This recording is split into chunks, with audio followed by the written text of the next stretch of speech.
Take a little trip with me, I'm gonna take you home. Take a little history Take a little down this lane of memories. down this lane. So let's raise another glass for the glorious past and the friends we have become. Yeah, yeah, 'cause little did we know the good times come and go, but the best is yet to come.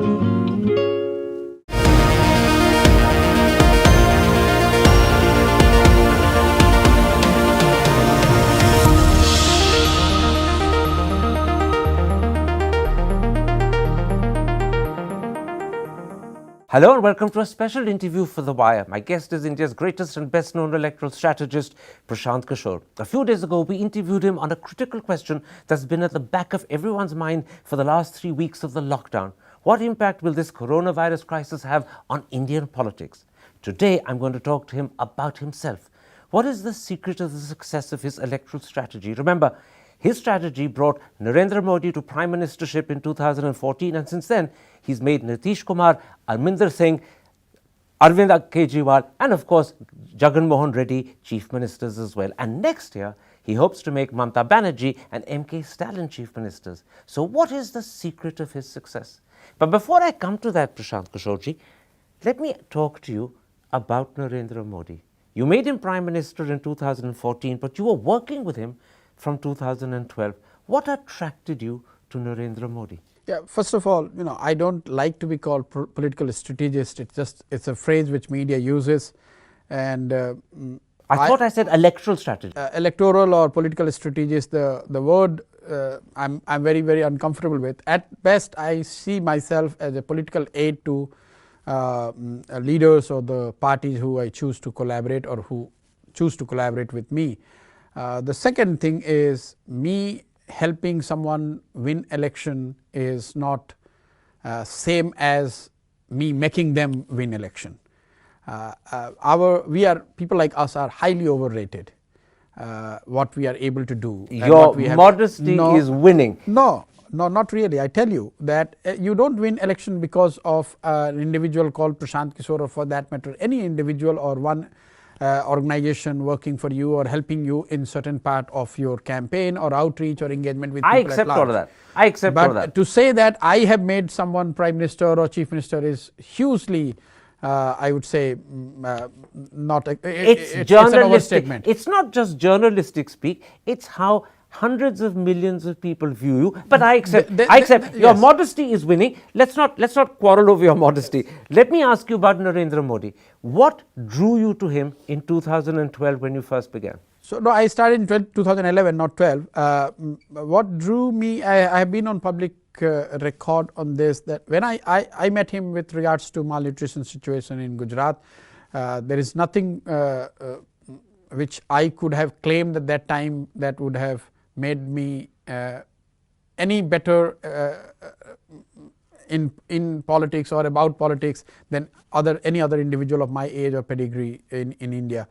We started working on malnutrition only, and as it just with the time it progressed into something which you could say as helping him on the political side as well.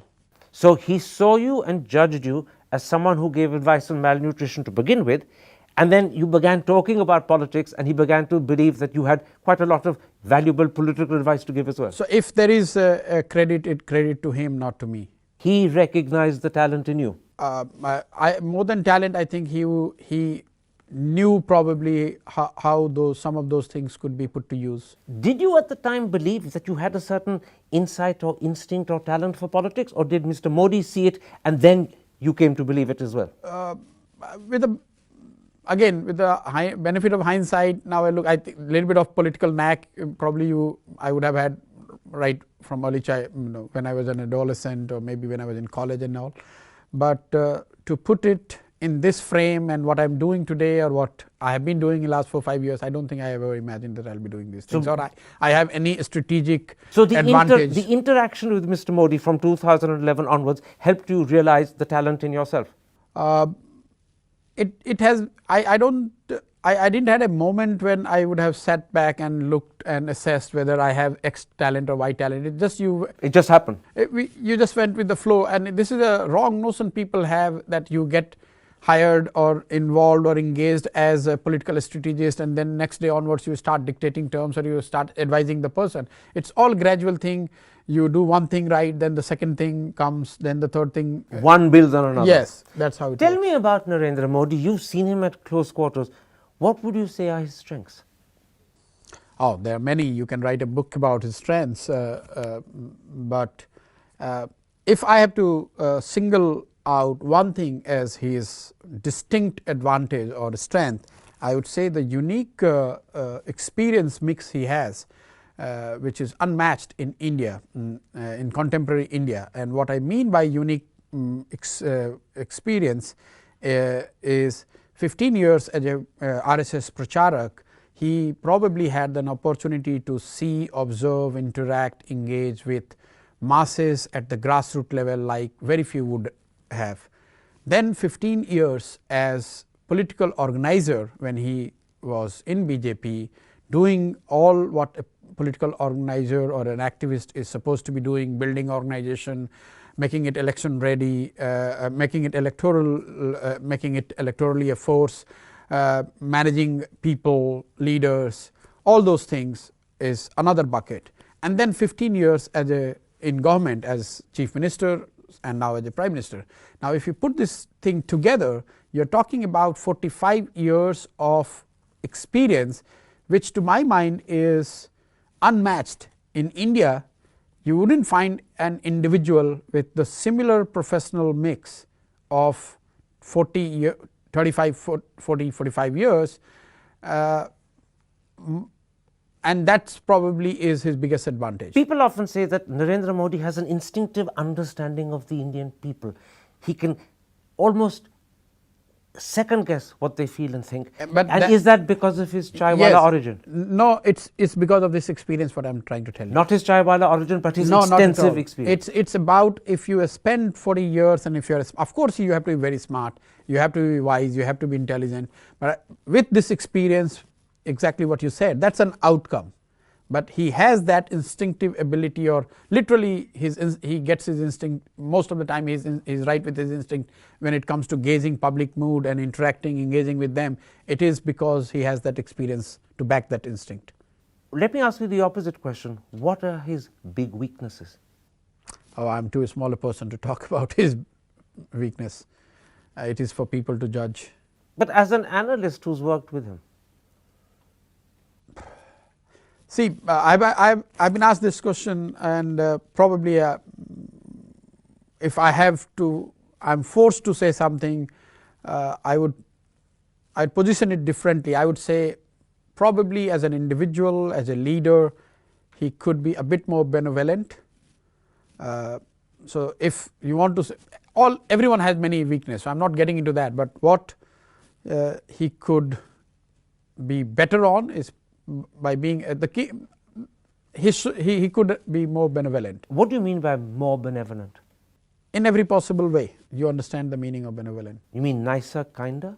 Nicer, forgiving, forgetting, forgiving, nicer, kinder, all what benevolence means. You're suggesting that he bears grudges against people? No, I'm not suggesting that. I'm telling when that you say kinder, forgiving? I'm saying and that's why I choose the word benevolence. That he could be more benevolent, and I would not.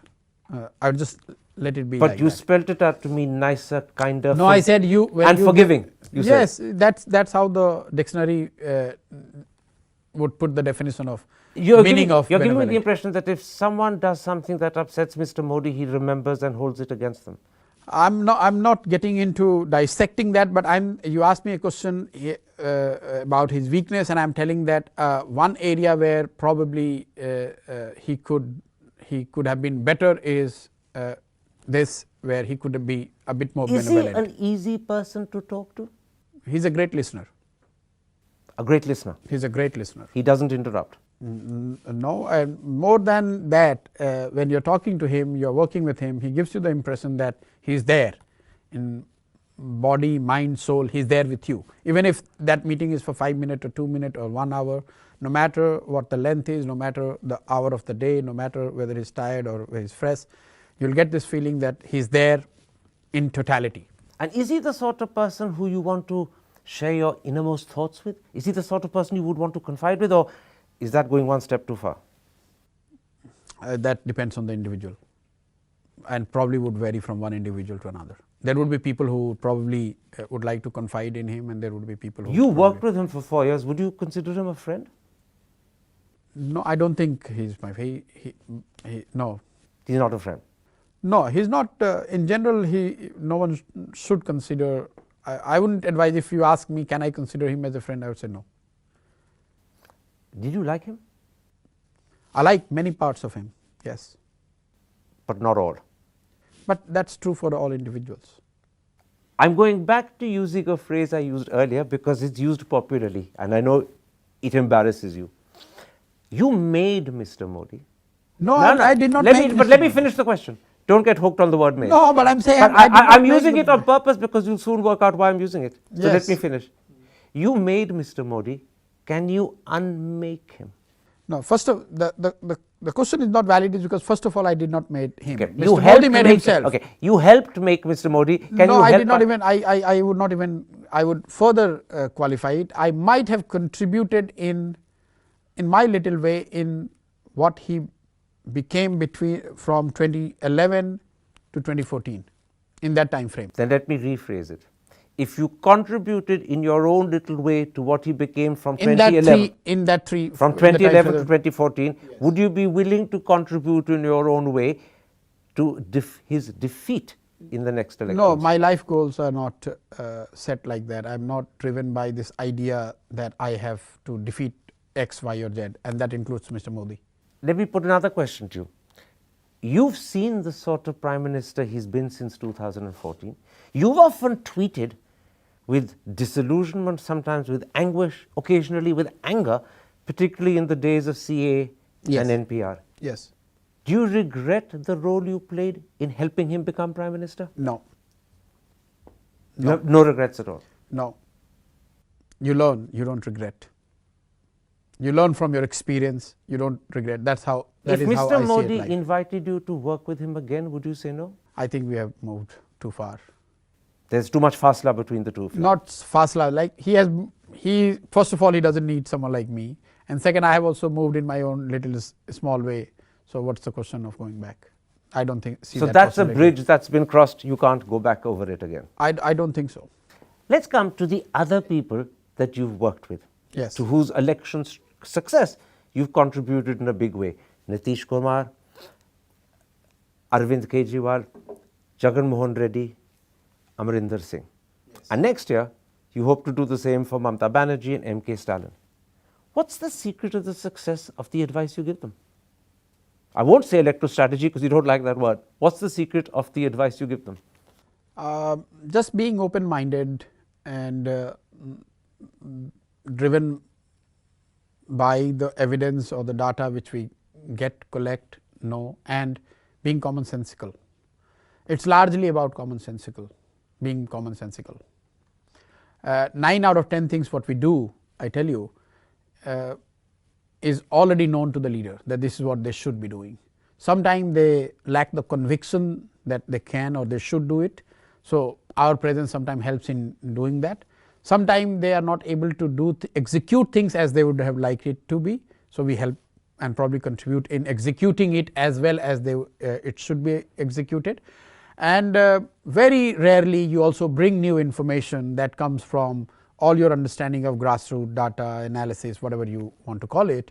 But this is, when I say data and grassroots information, please do not mistake it with AI and social media, which to my mind again is very, very overrated with regards to the impact they have on the electoral outcomes. But do you suggest particular lines that they should follow in terms of things they should say, or posters that they should put up, or messages that they should send? So this is the question which we are asked, that what do we do actually? But we do everything that contributes or that enhances the probability of you winning. If it means you saying the right thing, so be it. If it means scheduling your day in a better way, if it means strengthening your cadre, so be it. If it means that you communicate better, engage better or more effective way, everything. So, there is no we do not work to a TOR. You do not contract me out with certain TOR that you do X, Y, Z, and you work across the board. We work together. That is why I said that I call myself more of a political aid. I am working with you, whatever it takes. Which also means that when you are working with someone, you are working very, very closely, and Very you're with closely. them, and you are with them practically all the time. All the time. And you are talking to them about practically everything. Everything. And it also means that you must feel free to be privately critical to them, so that they realize if they've said something wrong and why they should say something different. Most of them, they are very open to it.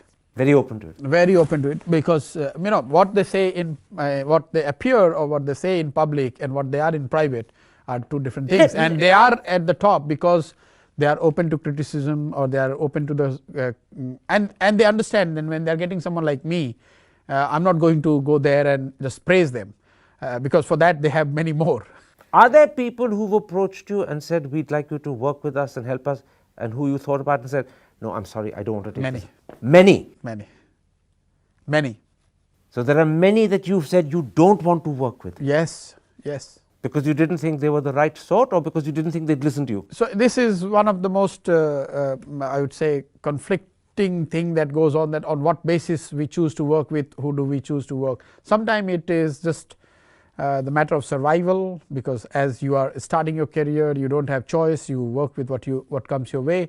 Sometimes it was just a momentary decision, sometimes it was strategic, sometimes it just happened. Just didn't like the person. It just happened. I am saying those who we choose to work with. So, we reject more than we accept. I'm going to go back to the nature of the work you do and ask you to illustrate it as an example. If opposition politicians had said to you during this present corona crisis, what should we do so that people think we care about them? What should we do so that people think we're still valid? What would you have advised them? I don't know. First thing I would do is I will go and put a system to talk to about, say, 100,000 people across India and gather what they are saying. Many times, we overestimate our own understanding of situation. I tell you, and give a couple of examples. So, in Bihar, if you see the way when we conduct a campaign, it is largely around 7-8 programs, the promises. And to get that right, you really need to get down on the ground and be humble to realize that you may or may not be knowing what people want. So, the groundwork of finding out from people on the ground what they want is very important. You have to have this respect for people's wisdom, and that is, if there is any secret, the secret is that we at an individual level, I have greatest respect in the wisdom of people who otherwise, to most quote unquote wise experienced people, they come across as illiterate or uninformed. Or you're giving something very important away. You actually, as a team, get as much feedback as you can from the ground. That's it. As you said, sometimes a lakh or even more people. More. And then you filter that back to the people you're working with to say, look, this is what they want, this is what you have to say. It will become too lengthy, but I can give you campaign after campaign, we have done the same thing. So, this time around during coronavirus, when lakhs or millions began walking back home, say for example, what would you have said to politicians? This coronavirus thing, we can all sit in our room, no matter how smart we are, and we can make a guess that how people are thinking and what they are thinking and how they are going to react. But scientifically speaking, you and I would not know unless we would have spent time with them, listening to them, and that is the problem in the political parties. Most top level leaders, and I am talking about across parties, you go and ask how many of them has spent a night in last 1 month or 2 months being with people. Very few of them would have spent a night, very few of them. So, would you have said to people, look, there are millions walking back in anguish and hunger, go walk with them for 3-4 days? Yes. You would have. But what does journalists do? They go, how the world knows that they were suffering? Because some journalists walked back with them, they asked them, what are you feeling, what are you what is your suffering is, what is your complaint, who are you angry And politicians should do the same.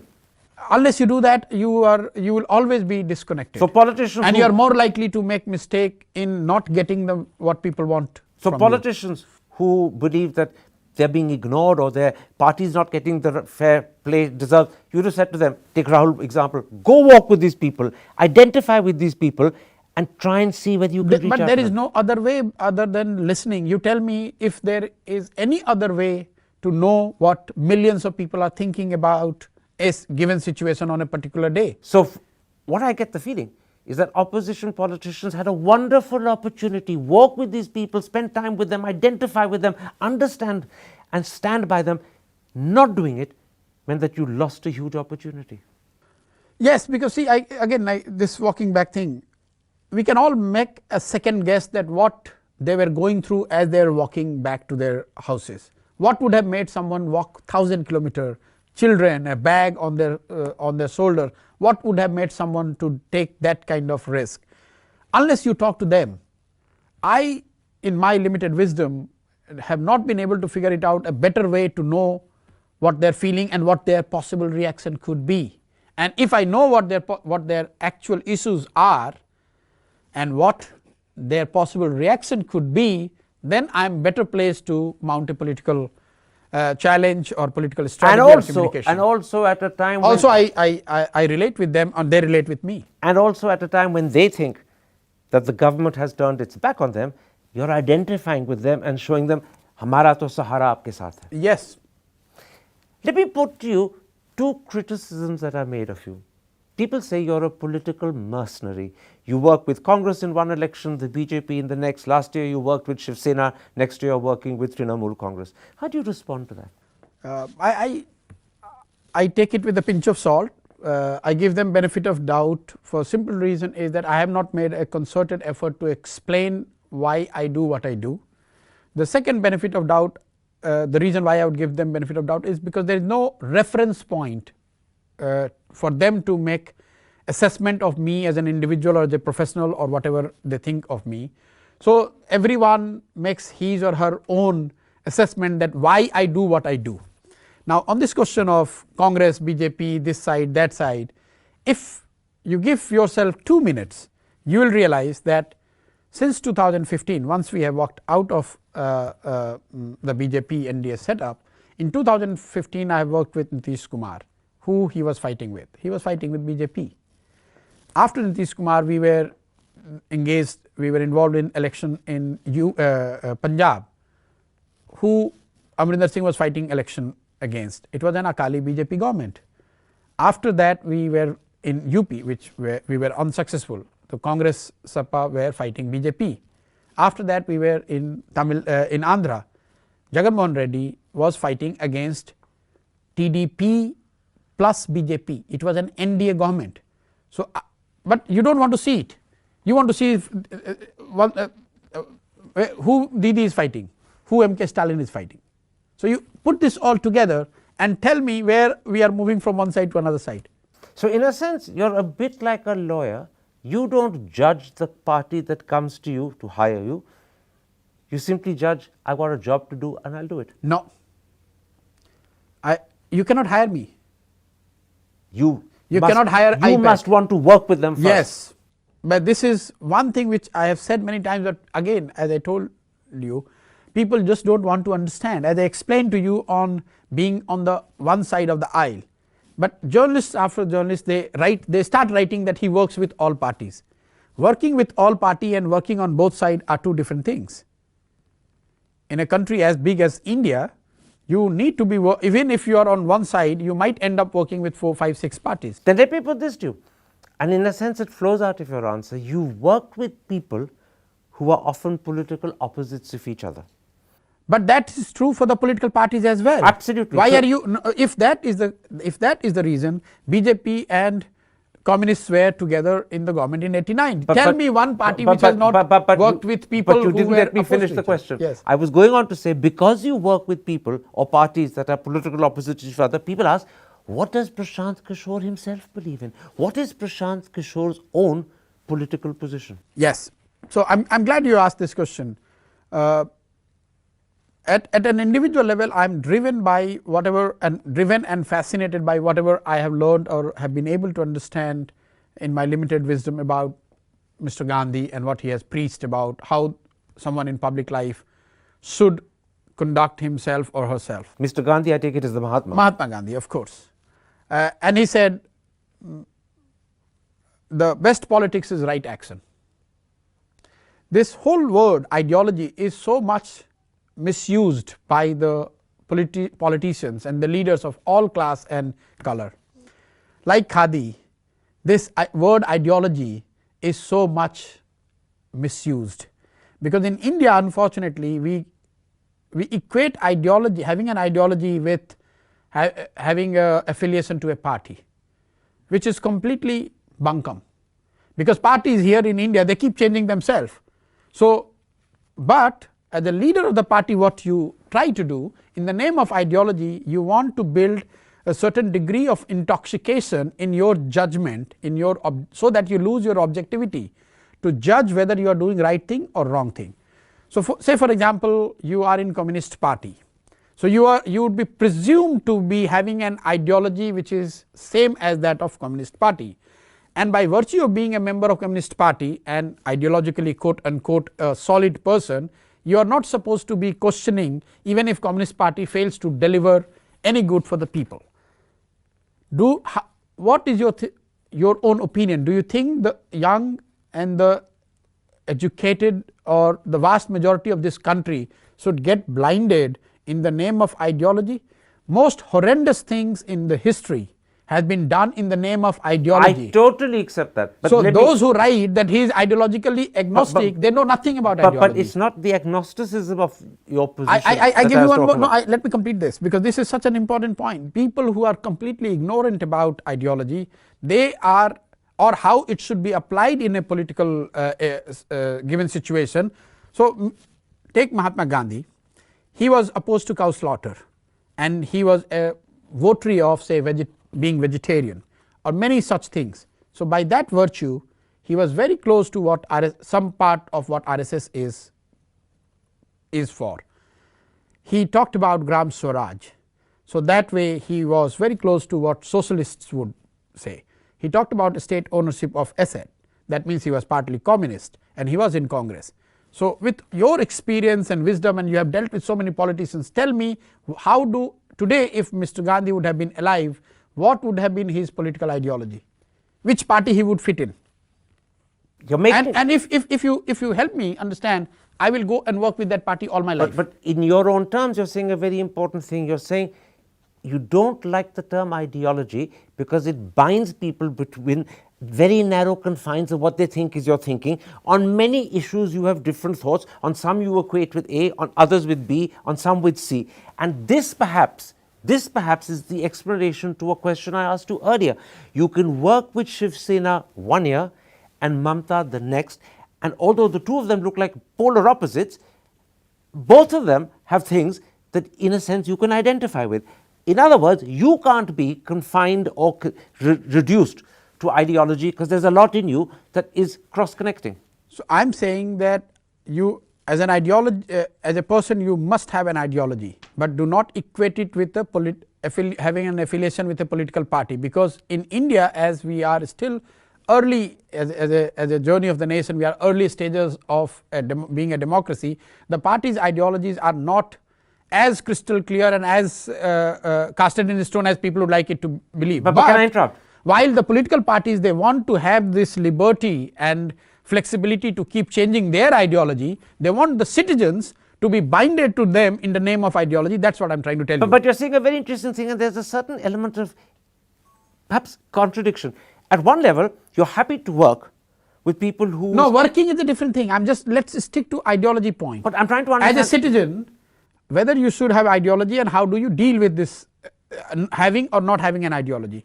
What I'm trying to tell you is the political ideology, and I repeat, having an ideology is not same as being affiliated to a party. The party is what they want here in India, that they are flexible. They want the flexibility for themselves in the name of ideology, but they want you as a voter or a supporter to remain binded to them even if they don't deliver what their ideology is supposed to be. And you're also saying, aren't you, this is the point I was trying And to I'm not willing to be that blind. The fact that you work with a particular party doesn't mean you share their ideology. No, definitely, yes. Right? Yes, because and that's why you can work. And that's why you can work with two completely different parties. And then I'm coming to it, what makes me work. When we work, we are working to set an agenda which I believe in, which we think that what people are asking or expecting their governments or party to do, and the party I am working with, they are binded to that agenda. So take for example Mr. Nitish Kumar. He fought an election as part of Mahagathbandhan, and now he is with BJP. I was with him and I am not with him today. But this 5 year, his agenda, his governance, everything is binded to the 7-point program which has been written and contributed by us, to which we contributed. So more than 60% of Bihar government's budget is tied to those 7 promises, and on which the elections were fought. In other words, he may have found new political affiliations, but he's bound by the 7-point agenda. Yes, he can't get away. You helped him create. Yes, he can't get away. So in other words, he may have found new partners to work with, but he's still walking down the road. Yes. He's still walking down your road. Same road which we would have put together. Absolutely. It's not my road, but it's a road. It's just that he's changed partners. Yes. Not Lalu, now he's holding Modi's hand. Yes. So what I'm trying to tell you is that it's not an ideal situation. In ideal situation, as I said, if you tell me the party that represents and is true to the ideology what Mahatma Gandhi would have outlined for this country, I'm happy to remain with that party all my life. Let's move away from let's not give the flexibility and benefit of doubt to the parties. Then you hold others accountable. I accept the point you're making. And that is why. But a final point on this. Sorry, it's getting a little long. See, that is why voters are also not loyal to you, the party, because you think that you can keep changing your partners and your ideology depending on your conviction, and voters cannot change. Voters have also changed. And that's why ideology does not necessarily give you the vote as much as you would have liked, because you have not been true to your own ideology. But this brings me back to a question I put to you earlier, which you didn't agree with. Your approach to who you choose to work with is a bit like that of a lawyer. You're free to take up whatever case you want and free not to. In my head, so long you agree to if I'm convinced, so I apply two things. First, whether as a voter I would like to, in a given election, whether I would like to vote for this party. If I'm a voter, whether I would vote for this party or not. That's a very fundamental thing I apply. Okay. You won't work for a party you wouldn't vote for. Yes, okay. That's first. And the second thing is whether I would have enough freedom to work with this guy to set his or her agenda for next 5 years. This is the only two things that drives ultimately. But the first is very interesting.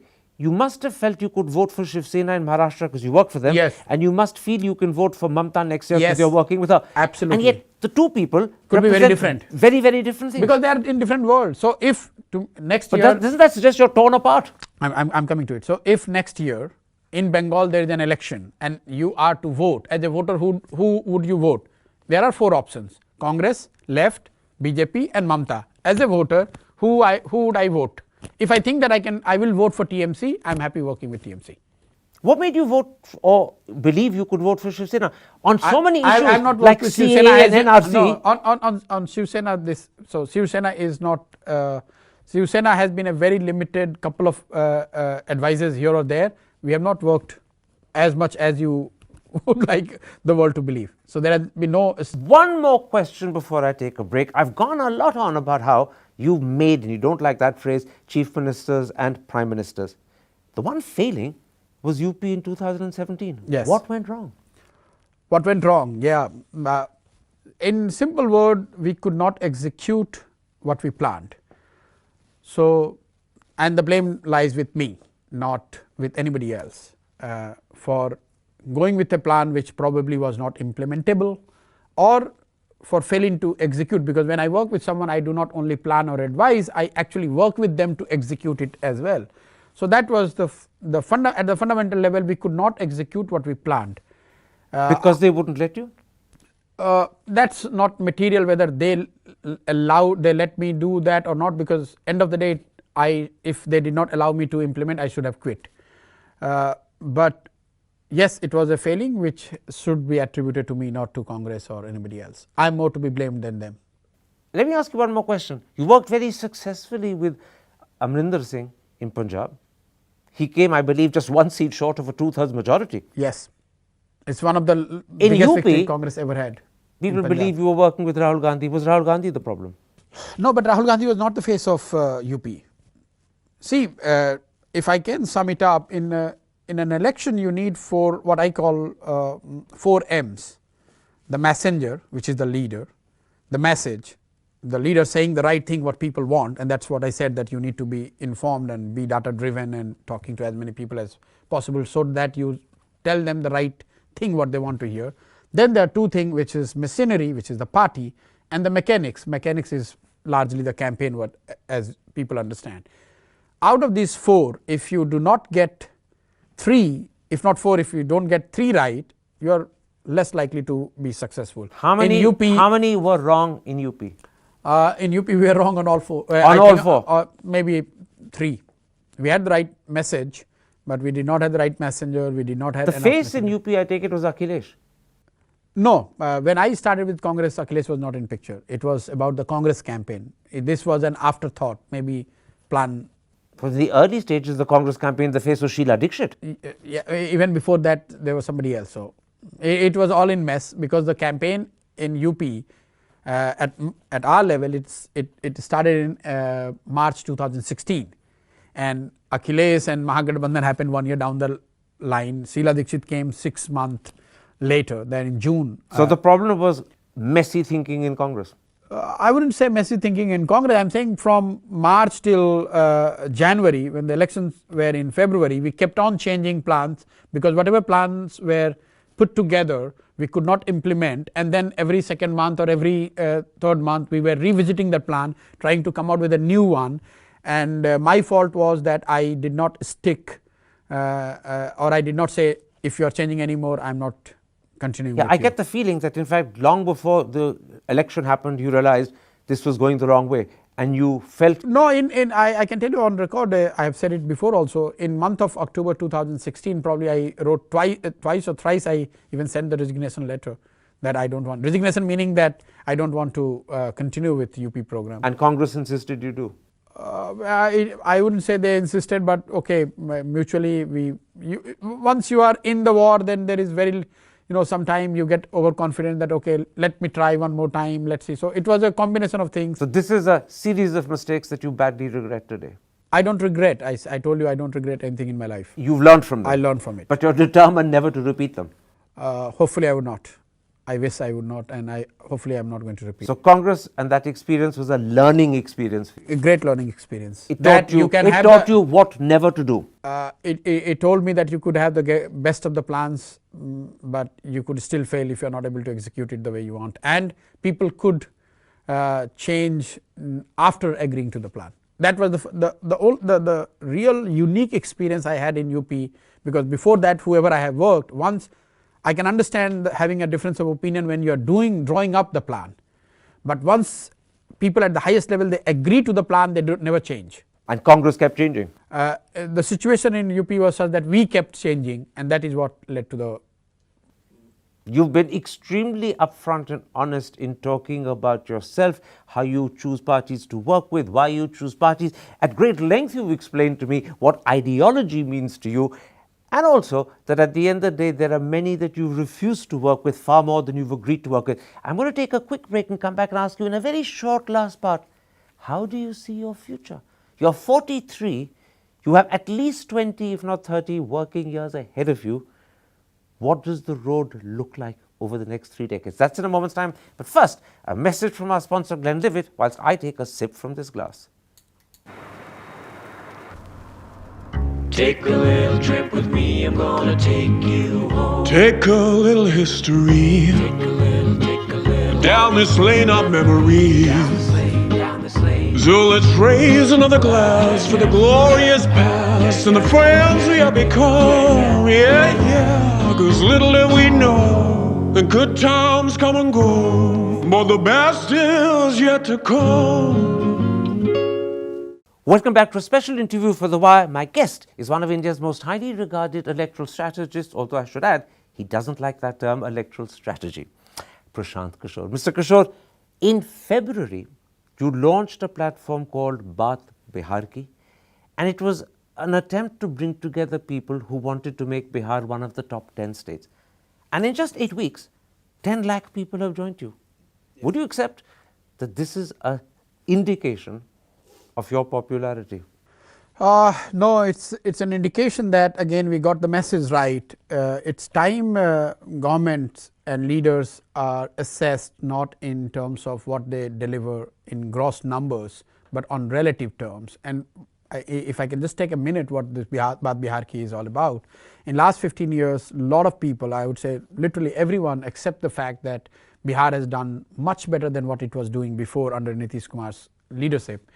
But if you really closely look at the data, and you will find that relative to other states, Bihar ranking on almost all indicators Is slipping. Not only slipping, it is same as it was. So what I mean by this is that on per capita GDP, per capita income, per capita expenditure, electricity consumption, vehicle ownership, per capita road, household, the concrete households, all weather roads, IMR, MMR, school learning outcomes. You take any indicator, and we have put together 20 such indicators, examine it over last 60 years to find that what has been the Bihar's journey vis-a-vis other states.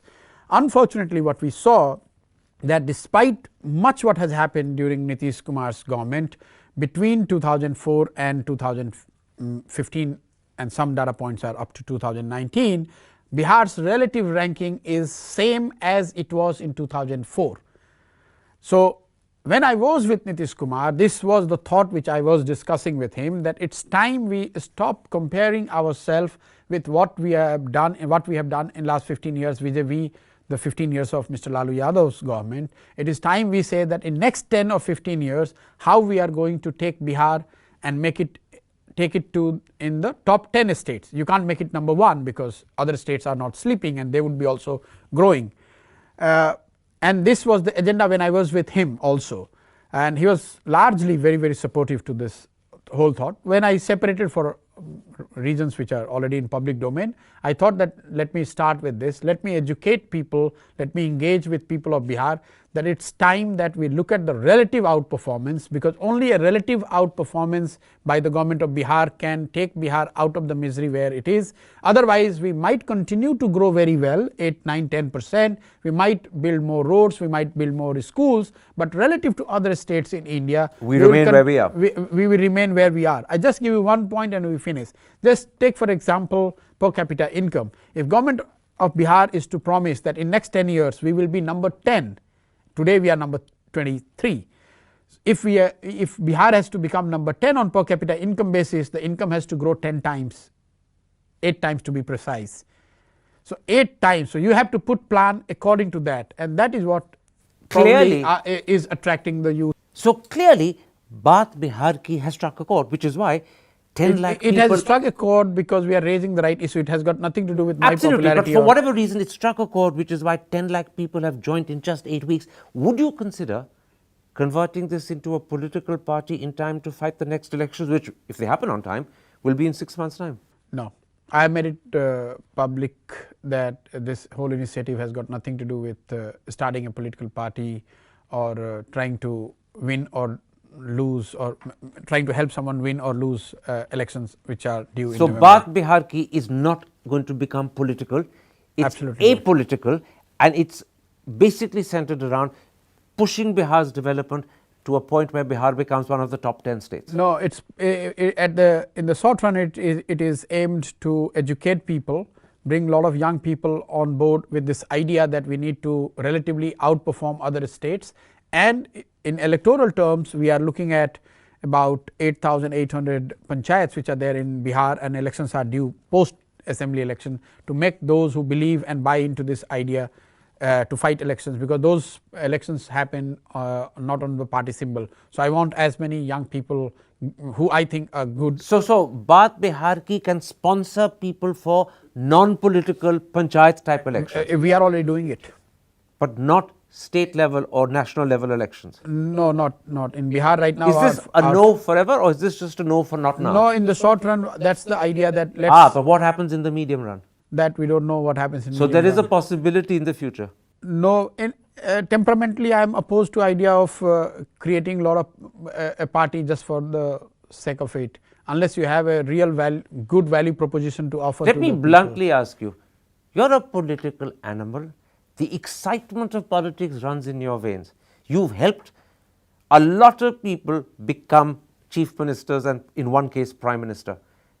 Would you want to be a politician yourself? But I am a politician. I joined. Do you want to be party. an elected politician?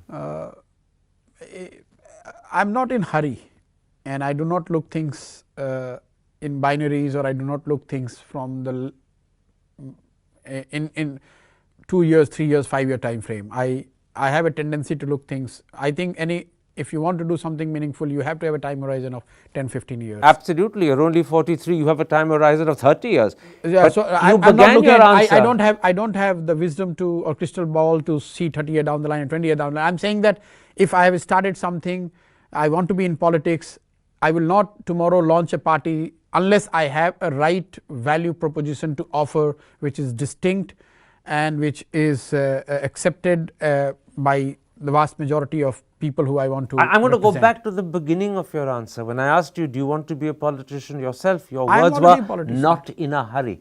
When I asked you about elected politics, you said not in a hurry. In other words, you're not against it, but it's not. I'm not against it. Why but should I be It's not against it? something that is a goal or target for you just now. But see, people, the moment someone says that you are coming in politics, people straight away say, okay, he will launch a party, he will fight an election, which alliance he will build.